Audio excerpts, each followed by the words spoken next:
Proddatur pyramid మాస్టర్స్కి ఒక్కసారి అందరం కూడా చప్పట్లు కొట్టుకుందాం. ఆడిటోరియం అంతా మోగిపోవాలి. Right, very good. సో 3 రోజుల నుంచి ఎంతో చక్కగా ఈ ధ్యానోత్సవాలు జరుగుతూ ఉన్నాయి. ప్రతి ఒక్కరు కూడా అందరూ పార్టిసిపేట్ చేసి ధ్యానాన్ని, జ్ఞానాన్ని పొందారు. సో ఈరోజు మీ అందరికీ ఒక్కసారి అంటే పిరమిడ్ మాస్టర్స్, ప్రొద్దుటూరు పిరమిడ్ మాస్టర్స్కి మరియు ఈ వేదికకి బ్యాక్గ్రౌండ్ పనిచేసిన వాళ్ళకి అందరికీ కూడా నా యొక్క హృదయపూర్వక కృతజ్ఞతలు. మరి బ్రహ్మర్షి సుభాష్ పత్రిజీ సార్కి, మన గురువు గారైన బ్రహ్మర్షి సుభాష్ పత్రిజీ సార్కి ఒక్కసారి చప్పట్లు కొట్టుకుందాం. మై డియర్ ఫ్రెండ్స్, సహకరించిన నా యొక్క కుటుంబానికి, జన్మనిచ్చిన నా యొక్క తల్లిదండ్రులకి హృదయపూర్వక కృతజ్ఞతలు మరియు ఆత్మాభివందనలు. సో ఈరోజు మనం తెలుసుకోబోయే టాపిక్ ఏంటి అనంటే, దసరా అంటే ఏమిటి, నవదుర్గల యొక్క ఆధ్యాత్మిక విశిష్టత. మనము నవరాత్రులు జరుపుకుంటూ ఉన్నాము, ఒక్కొక్క రోజు ఒక్కొక్క అమ్మవారి గురించి తెలుసుకుంటూ ఉన్నాము. సో ఆవిడ యొక్క గుణగుణాలు, ఆవిడ అందించిన ఆధ్యాత్మిక విశిష్టత ఏంటి, అది మన నిత్య జీవితంలో మనం ఎలా యూస్ చేసుకోవచ్చు, ఇవన్నీ కూడా మనం తెలుసుకుందాము. ఫస్ట్ దసరా అంటే ఏమిటో తెలుసుకుందాం. దశహర, దసరా అంటే ఏంటి? దశహర అంటే దశమి రోజు అధర్మం ఓడిపోయిన రోజు, అధర్మం అంతమొందిన రోజు అన్నమాట. సో అందుకే మనం దీనిని దసరా అని పిలుస్తామన్నమాట. చెడు పైన మంచి గెలిచిన రోజుని మనం దసరాగా చెప్పుకుంటూ ఉన్నాం. సో ఈ దసరా మహోత్సవాన్ని వివిధ ప్రదేశాలలో వివిధ రకాలుగా మనము ఈ పండుగను జరుపుకుంటామన్నమాట. మనము సౌత్ సైడ్కి వచ్చాము అనంటే దేవి మహారాత్రుల్లాగా జరుపుకుంటూ ఉంటాము. అదే నార్త్ సైడ్ మనం వెళ్ళాము అనంటే ఇదే ఈ రావణాసురుణ్ణి అంతమొందించిన రోజు, రావణాసురుణ్ణి రాముడు అంతమొందించిన రోజుగా జరుపుకుంటారు కొన్ని ప్రదేశాలలో. అదే ఇంకొన్ని ప్రదేశాలలో అయితే కౌరవులు పాండవులు మహాభారత యుద్ధాన్ని గెలిచిన రోజు అన్నమాట. అంటే అర్జునుడు కౌరవుల్ని ఓడించిన రోజు అన్నమాట. సో ఈ ఒక్క తిథికి ఇన్ని 3 విశిష్టతలు ఉన్నాయి కాబట్టి దీనిని దశమి రోజు, విజయదశమి రోజు దసరాగా మనము జరుపుకుంటూ ఉంటామన్నమాట. సో నెక్స్ట్ ఆదిశక్తి గురించి మనం తెలుసుకుందాం. ఆదిశక్తి అంటే సుప్రీం కాన్షియస్నెస్, ఇది అందరికీ తెలిసిన విషయమే. Divine supreme consciousness, divine feminine energy అని మనందరికీ తెలుసు ఆదిశక్తి గురించి. సో నేను ఒక చిన్న కథ ద్వారా దానిని మీకు తెలియజెప్పడానికి ట్రై చేస్తాను. సో సృష్టి అంతమైపోయిందట.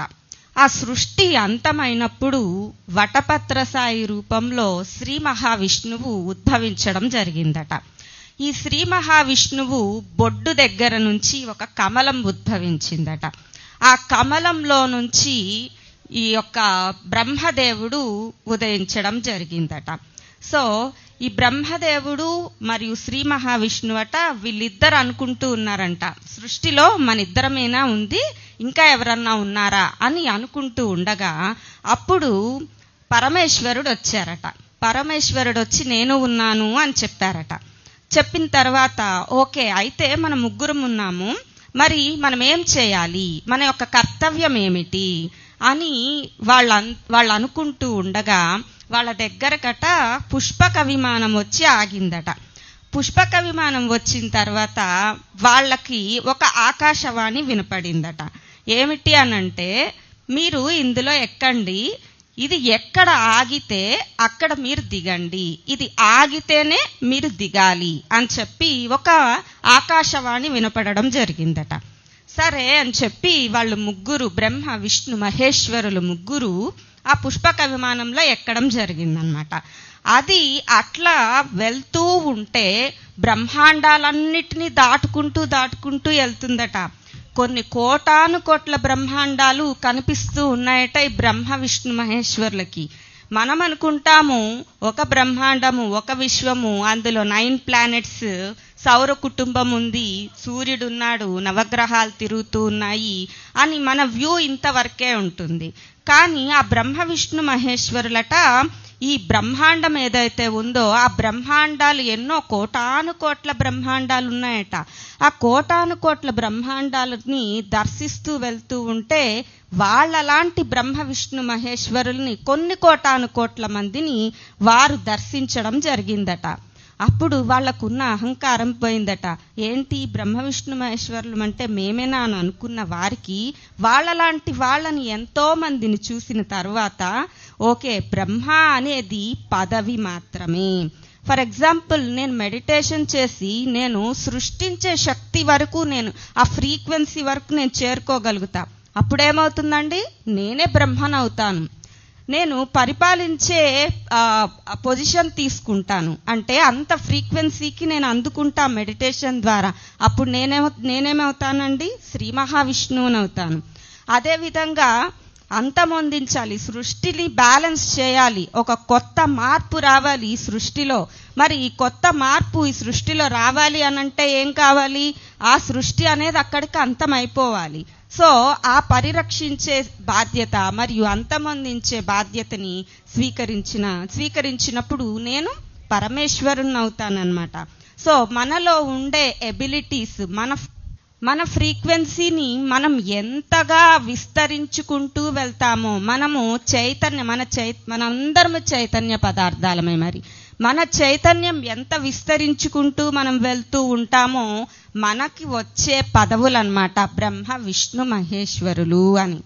సో అయితే ఈ బ్రహ్మ విష్ణు మహేశ్వరులు ఏం చేశారంటే, ఇంకా పుష్పక విమానంలో దిగలేదు, ఎక్కడ ఆగలేదన్నమాట పుష్పక విమానం. పుష్పక విమానం ఆగకపోయేటప్పటికీ ఇలా దర్శిస్తూ వెళ్తూ ఉన్నారట. వెళ్తూ ఉండగా ఒక ప్లేస్ దగ్గరికి వెళ్ళేటప్పటికి పుష్పక విమానం ఆగిందట. ఆగేటప్పటికి ఆకాశవాణి చెప్పింది కదా, ఇక్కడ దీనిలో నుంచి దిగాలి అని చెప్పి, ఎక్కడ ఆగితే అక్కడ దిగాలి అని చెప్పింది కదా. సో అప్పుడు ఆ బ్రహ్మ విష్ణు మహేశ్వరులు ఆ పుష్పక విమానం దగ్గర నుంచి దిగడం జరిగిందట. దూరంగా చూస్తే ఒక సాగరం కనిపిస్తూ ఉందట.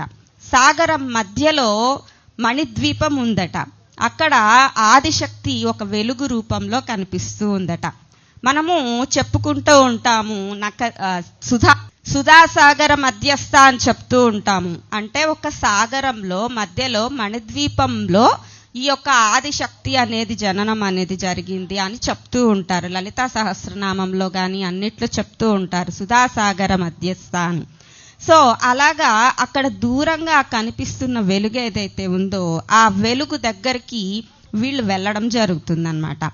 బ్రహ్మట ఆ యొక్క దేదీప్యమానంగా వెలుగుతున్న వెలుగును చూసి ఆ కాలు గోరు ఉంటుందట అమ్మవారిది. ఆ కాలు గోరు దగ్గర చూస్తే ఎన్నో కోటాను కోట్ల బ్రహ్మాండాలట సృష్టి జరుగుతూ ఉందట, మరలా అంతమొందుతూ ఉన్నాయట. సో అది చూసిన వెంటనే ఆదిశక్తి యొక్క శక్తిని తాను ఎక్స్పీరియన్స్ అవ్వడం జరిగిందట బ్రహ్మ. సో అయితే ఆ బ్రహ్మ చూడండి, మనం ఇంకా లలితా సహస్రనామంలో ఏం చెప్తూ ఉంటాము, నఖదీదితి సంచన్న సమచ్చన తమోగుణ అని చెప్తూ ఉంటారు. అనంటే అమ్మవారి కాలి గోటిని చూసినంత మాత్రానే అజ్ఞానాంధకారాన్ని బ్రహ్మ వీడారు అని చెప్తూ ఉంటారనమాట. అంటే ఆ అజ్ఞానం తొలగిపోయింది, ఆ అజ్ఞానం అనేది తొలగిపోయిందనమాట బ్రహ్మకి. అప్పుడట బ్రహ్మ సృష్టించే పని స్టార్ట్ చేశారట. బ్రహ్మ అలా సృష్టిస్తూ ఉండగా సృష్టిని మొదలు పెట్టాడట. మరి బ్రహ్మ ఏం చేస్తున్నాడు, ప్లానింగ్ చేస్తున్నాడు. సో నాకు ఈ ప్లానెట్ ఇలా ఉండాలి, ప్లానెట్ ఎర్త్ అనేది ఇలా ఉండాలి అంటే ప్లాన్ వేస్తున్నారనమాట. ఇందులో ఇక్కడ 84 లక్షల రకాల జీవరాశులు ఉండాలి, ఇంకా ఈ ప్లానెట్ ఎర్త్ అనేది గుండ్రంగా ఉండాలనో స్క్వైర్గా ఉండాలనో చెప్తూ ఉంటారు కదా. సో బ్రహ్మ ఏం చేస్తున్నారండి, అక్కడ ఒక ప్లానింగ్. సో ఈ ప్లానింగ్ చేస్తూ ఉంటే ఆయనకి ఇంకా శక్తి అవసరమైందట. అప్పుడు ఆయనకి శక్తి అవసరమైందట. అంటే ప్లానింగ్ చేయడం ఓకే, కానీ మరి ఆ ప్లానింగ్ చేసిన తర్వాత అందులో మళ్ళా జీవం కావాలి కదా. మరి జీవం కావాలి, ఒక సృజనాత్మకత కావాలి, ఒక జ్ఞానం కావాలి. దానిని డిఫరెంట్గా అంటే ఎంతో చక్కగా సృజనాత్మకతతోటి ఆయన చేయడం కావాలి. ఇప్పుడు మనం ఒక హౌస్ ఉందండి, హౌస్ చూస్తాము. హౌస్ ఎట్లా ఉంది? ఒక హౌస్ని ప్లానింగ్ చేసాము. ప్లానింగ్ చేస్తే ఒక్కటే సరిపోదు కదా, దాని లోపల అన్నీ కూడా అమరికలన్నీ కూడా చేయాలి మరి. సో అది సరస్వతి చేస్తుందట. అంటే ఆ ఆదిశక్తి తనను తాను సరస్వతిగా అక్కడ వ్యక్తీకరించుకొని బ్రహ్మకి సహాయపడుతూ ఉందట. సో ఆ విధంగా వాళ్ళు సృష్టి అనేది చేశారట. ఇప్పుడు సరస్వతీదేవి ఏం చేస్తుంది? అక్కడ జ్ఞానం ఇస్తుంది, అక్కడ ఇంకా సృజనాత్మకతని ఇస్తుంది అన్నమాట. సో సరస్వతీదేవి ఈ ఆదిశక్తి తనను తాను సరస్వతీదేవిగా వ్యక్తీకరించుకొని బ్రహ్మకు సహాయం చేస్తూ ఉండిందట సృష్టిలో. ఆ తర్వాత మరి ఈ సృష్టి అంతా అయిపోయింది. మరి సృష్టి అయిపోయిన తర్వాత దాని మనుగడ అనేది కావాలి కదా. సో మనుగడ కావాల్సినప్పుడు శ్రీ మహావిష్ణువట ఏం చేశారంటే పరిరక్షించే బాధ్యతను స్వీకరించారంట. పరిపాలించడము, పరిరక్షించడం. సో ఇవి రెండింటిని స్వీకరించారట శ్రీ మహావిష్ణువు. దానికి మరి అవి స్వీకరించారు. మరి దానిలో అబండెంట్గా అన్నీ కావాలి కదా మనకి. మన జీవరాశుల్ని మొత్తం సృష్టించారు, వాటి మనుగడ అనేది కావాలి కదా. సో వాటి మనుగడ కావాల్సినప్పుడు ఏం కావాలి? మనకి ఎన్నో వనరులు కావాల్సి ఉంటుంది. అంటే మనకి ఫుడ్ తినడానికి పంటలు, పొలాలు ఇవన్నీ కూడా కావాల్సి ఉంటుంది. ఇంకా ఒక భార్యాభర్తలు ఉన్నారు, లేదా ఒక కుటుంబం ఉంది, ఒక సమాజం ఉంది. ఆ సమాజంలో ఒకరికొకరు చక్కగా సహాయం చేసుకుంటూ సహకరించుకుంటూ ఉండాలి. వాళ్ళ మధ్యలో కొట్లాటలేమి ఉండకూడదు కదా. సో ఇట్లా పరిరక్షించే బాధ్యతని శ్రీ మహావిష్ణువు స్వీకరిస్తే లక్ష్మీదేవి అబండెంట్గా, లక్ష్మీదేవి అంటే మనం ఫినాన్షియల్గానే అనుకుంటూ ఉంటాము. ఫినాన్షియల్గా కాదు లక్ష్మీదేవి అంటే, ఫినాన్షియల్గా కూడా, బట్ ఇంకా అబండెంట్గా మనకి ప్రేమని ఒక ఇద్దరు వ్యక్తుల మధ్యలో సమాజంలో అన్నిట్లో కూడా ఆ అబండెన్స్ని, ఆ సమృద్ధిని ఆవిడ ఇస్తూ ఉంటుందట లక్ష్మీదేవి. సో ఇట్లా లక్ష్మీదేవి ఏం చేస్తుంది? శ్రీ మహావిష్ణువుకి సహకరిస్తూ ఈ విధంగా బాధ్యతలను స్వీకరించిందట. అలాగే తర్వాత పార్వతీదేవి, పరమేశ్వరులు ఉన్నారు కదా. పరమేశ్వరులు ఏం చేశారు అనంటే ఈ సృష్టి అంతా ఒకేలాగా స్టాగ్నెట్గా ఎనర్జీ అనేది వెళ్తూ ఉందన్నమాట. మరి ఇలాగే వెళ్తూ ఉంటే మరి కొత్త సృష్టి జరగాలంటే పాత సృష్టి అంతమైపోవాలి. మరి అంతమైపోవాలి అన్నప్పుడు ఏం కావాలి? అక్కడ ఆ నాశనం అనేది జరగాలన్నమాట. సో అప్పుడు పరమేశ్వరుడట దానిని అంతమొందించే పనిని స్వీకరించాడట. మరి ఇక్కడ పార్వతీదేవి ఏం చేశారు అనంటే ఈయన అంతమొందిస్తూ ఉంటే ఇంకా ఇప్పుడు కొంత అధర్మం అనేది జరుగుతూ ఉంటుంది. మన సృష్టిలో చూసామంటే ఇప్పుడు మహిషాసురుని వధ కానీ, ఇట్లా రాక్షసుల వధలను కానీ మనం వధ చూసాము అనంటే ఏం చేస్తున్నారు అందరూ అంటే అధర్మం పెక్కుబిల్లినప్పుడు ధర్మ సంస్థాపన కోసం దుర్గగా ఆదిశక్తి తనను తాను వ్యక్తీకరించుకొని ఒక దుర్గగా తయారైపోయిందనమాట. ఒక దుర్గగా, ఒక కాళీ మాతగా తయారయ్యి అక్కడ అధర్మాన్ని అంతమొందించి ధర్మ సంస్థాపన అనేది చేయడం జరిగిందనమాట.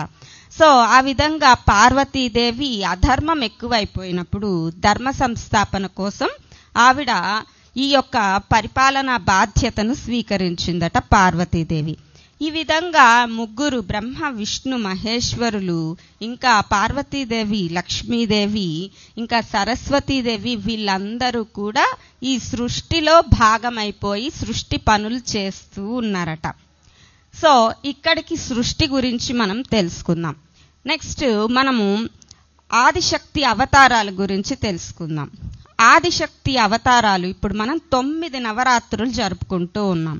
ఒక్కొక్క రోజు ఒక్కొక్క నవదుర్గకి, ఒక్కొక్క దుర్గకి అలంకారాన్ని మనం చేస్తూ ఉన్నాము. ఆవిడ గుణగుణాలని కీర్తిస్తూ ఉన్నాము.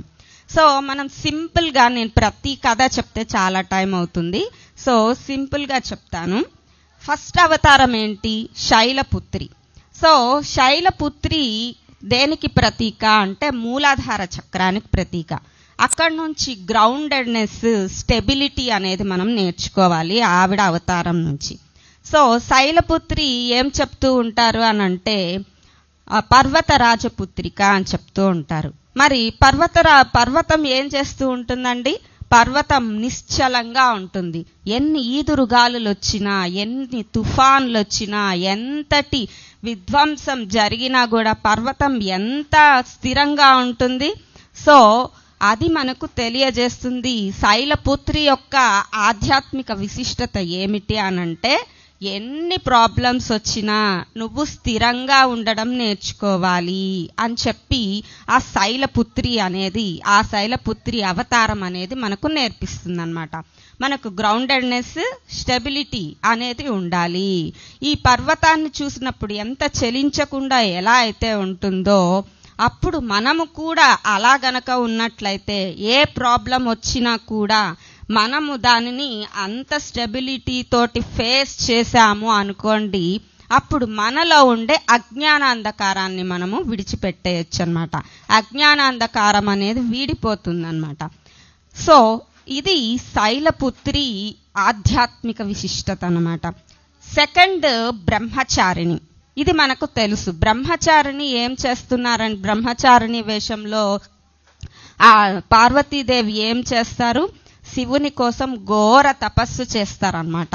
సో శివుని కోసం ఘోర తపస్సు చేసేటప్పుడు ఆ యొక్క పార్వతీదేవి ఎవరైతే ఉన్నారో ఆ పార్వతీదేవి శివుని కాన్షియస్నెస్ ఎంత చైతన్యంతో, ఎంత వైబ్రేషన్ తోటి ఉంటుందో అంత టైం వరకు ఆవిడ ఎప్పుడైతే తపస్సు చేస్తుందో, ఆ తపస్సు తపనతో చేసేదే తపస్సు అంటే అన్నమాట.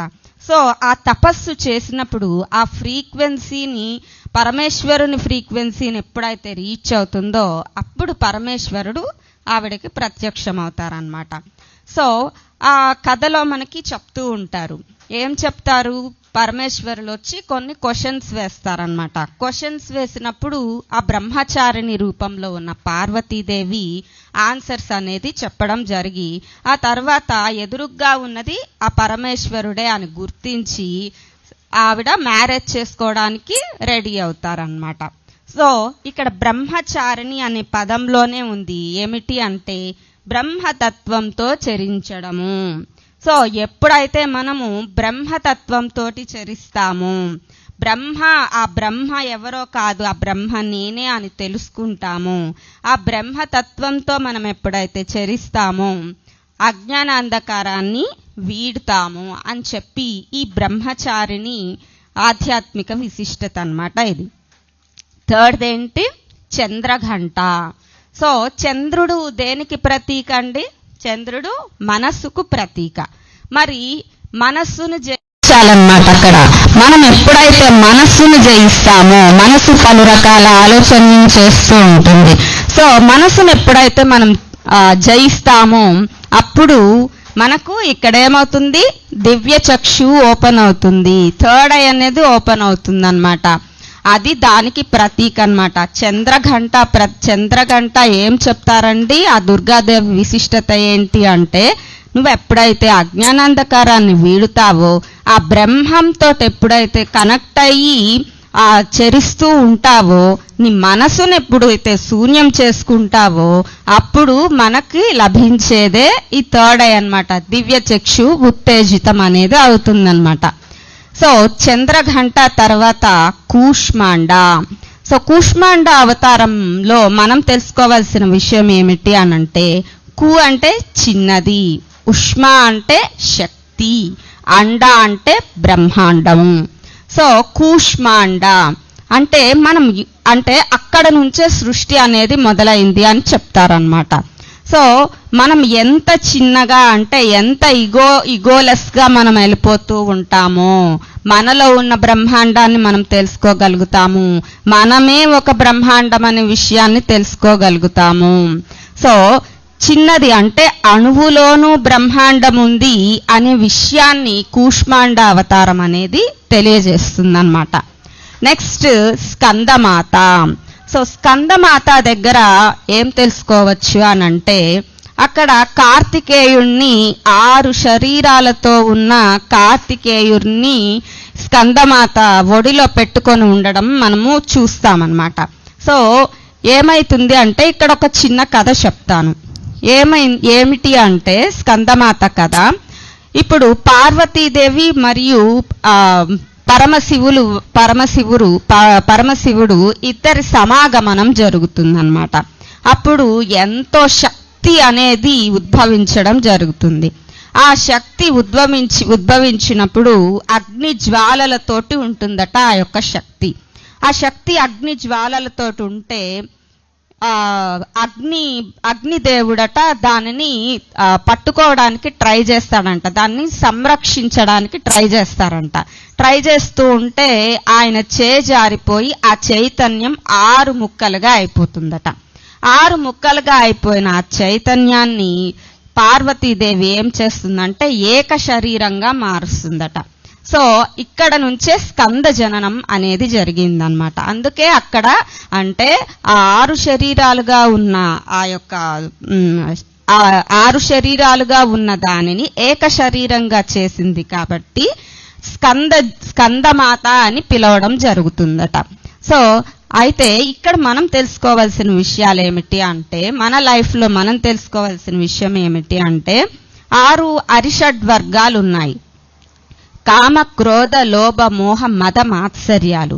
సో ఎప్పుడైతే వీటిని అధిగమిస్తామో, మన లైఫ్లో మనం ఎప్పుడైతే వీటిని అధిగమిస్తామో అప్పుడు మన చైతన్యం అనేది విస్తరించడం జరుగుతుంది.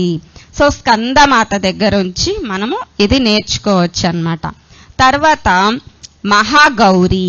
మహాగౌరి రూపం నుంచి మనం ఏం నేర్చుకోవచ్చు అనంటే, మహాగౌరి అట ఒక చిన్న కథ చెప్తారనమాట. మహాగౌరి ఉద్భవించడం ఎట్లా జరిగింది అనేది. సో మహాగౌరి ఎట్లా ఉద్భవిస్తుంది అనంటే, ఆవిడట శివుని కోసం తపస్సు చేస్తూ ఎన్నో సంవత్సరాలు తపస్సులోనే ఉండిపోతుందట. సో అయిపోయిన తర్వాత, తపస్సు అయిపోయిన తర్వాత పరమేశ్వరుడు ఆవిడ్ని చూసి ఈ కాళీ కాళీ అని చెప్పి పిలుస్తారంట. అంటే నల్లగా ఉంది అని అర్థం అన్నమాట. అయితే పిలుస్తూ ఉంటే ఆ తర్వాత ఆ యొక్క పరమేశ్వరుని తలపై గంగాజలం ఏదైతే ఉందో ఆ గంగాజలంతో ఈ యొక్క పార్వతీదేవిని ఆ గంగాజలంతో శుద్ధి చేయడం అనేది జరుగుతుందట. అప్పుడు గౌరీదేవి, మహాగౌరి ఉద్భవం అనేది జరుగుతుంది. అంటే ఆవిడ ఆ యొక్క రూపంతో అక్కడ అసుర సంహారం అనేది చేయాలన్నమాట. సో దానికోసంగా బంగారు వర్ణంతో ఆవిడ అక్కడ ఉద్భవించడం జరుగుతుందట మహాగౌరి రూపంలో. నెక్స్ట్ కాత్యాయని మనం చెప్పుకుంటా ఉంటాము. ఇప్పుడు మహిషాసుర మర్దనం జరిగింది కాత్యాయని అవతారంలోనే. ధర్మ సంస్థాపన చేయడం కోసం, అధర్మాన్ని అంతమొందించడం కోసం కాత్యాయని దేవిగా ఉద్భవిస్తుందట దుర్గాదేవి. కాత్యాయని ఆశ్రమంలో ఇప్పుడు ఈ దేవతలు ఎవరైతే ఉన్నారో వాళ్ళందరినీ కూడా మహిషాసురుడు, ఆ రాక్షసుడు ఎక్కువగా బాధ పెడుతూ ఉంటాడనమాట. వాళ్ళందరి కోప జ్వాలలతోటి ఒక రూపం అనేది ఏర్పడుతుందట. అంటే కాత్యాయని ఆశ్రమంలో ఆ కోప జ్వాలలతోటి ఉండే ఆ యొక్క కోపంతో ఆ శక్తి అనేది అక్కడ పడడం జరుగుతుందట. అప్పుడు కాత్యాయన మహర్షి ఉండేవారట. కాత్యాయన మహర్షి ఆశ్రమంలో ఆ జ్వాలలతోటి ఆ రూపం అనేది ఏర్పడడం జరుగుతుందట. అలా కాత్యాయని దేవి ఉద్భవించడం జరుగుతుంది. సో ఆవిడ ఈ రూపంని తీసుకున్న తర్వాత మహిషాసురుణ్ణి వధించడం అనేది జరుగుతుంది. ఇది మనకు అందరికీ తెలిసిన విషయమే. సో ప్రతిదీ కూడా ఒక ఎనర్జీ ఫామే. ఆవిడ ఒక్కొక్క రూపాన్ని తీసుకొని ఒక్కొక్క విషయాన్ని మనకు చెప్పడం జరిగింది. మనం అందులో ఉండే ఆధ్యాత్మిక విశిష్టత ఏమిటి అనేది మనం తెలుసుకొని మన నిత్య జీవితంలో మనం ఎప్పుడైతే వాటిని ఆచరిస్తామో, ఈ 9 days 9 దుర్గలు ఉన్నారు. 9 దుర్గలు 9 చక్రాలకి ప్రతీక. సో ఒక్కొక్కరు ఒక్కొక్క చక్రానికి ప్రతీక. మనము ఆ యొక్క మహాశక్తులని మనం ఎప్పుడైతే ఇన్వైట్ చేసి మనము మనల్ని శుద్ధి చేసుకుంటామో అప్పుడు మనకి ఆత్మ సాక్షాత్కారం అనేది జరుగుతుందన్నమాట. నెక్స్ట్ లాస్ట్ది సిద్ధిదాత్రి. సిద్ధిదాత్రి రూపంలో మనం తెలుసుకోవాల్సింది ఏంటి అనంటే, సిద్ధిదాత్రి ఎన్నో సిద్ధుల్ని ప్రసాదిస్తుందట. సో ఆవిడ ఎనర్జీస్ ని మనం ఇన్వైట్ చేసినప్పుడు అష్ట సిద్ధులు ఏవైతే ఉన్నాయో ఆ సిద్ధులు అనేవి మనకు రావడం జరుగుతుందట. అణిమ, గరిమ, లగిమ, ప్రాకామ్య, ఇట్లా 8 సిద్ధులు ఉన్నాయి. అంటే చిన్నగా అయిపోవడము, పెద్దగా అయిపోవడము, బరువుగా అయిపోవడము, ఏది కావాలంటే అది ఏది కోరుకుంటే అది మన దగ్గరికి రావడము, పంచభూతాల పట్ల మనకి ఆ యొక్క అధికారం రావడము, ఇట్లా 8 టైప్స్ ఆఫ్ సిద్ధులు ఉంటాయి. సో ఆ 8 టైప్స్ ఆఫ్ సిద్ధులు మనకి రావడం జరుగుతుందన్నమాట. ఎప్పుడైతే ఆవిడ కాన్షియస్నెస్ ని మనం ఇన్వైట్ చేసి మనము ఆ ఫ్రీక్వెన్సీలో మనం ఉండగలిగితే మనకి కూడా దివ్యచక్షు ఉత్తేజితం అనేది అవుతుంది. ఇంకా ఇలాంటి అష్టసిద్ధులు కూడా వచ్చే అవకాశం అనేది ఉంటుందన్నమాట. సో ఈ విధంగా 9 నవరాత్రులు, 9 దుర్గలు, 9 ఆధ్యాత్మిక విశేషాలను మనం తెలుసుకొని ఇవి మన నిత్య జీవితంలో ధ్యానం చేస్తూ వీటిని మనం ఆచరించిన రోజు మన చైతన్య విస్తరణ అనేది జరిగి ఆత్మ సాక్షాత్కారం అనేది జరుగుతుందన్నమాట. Thank you so much. Thank you.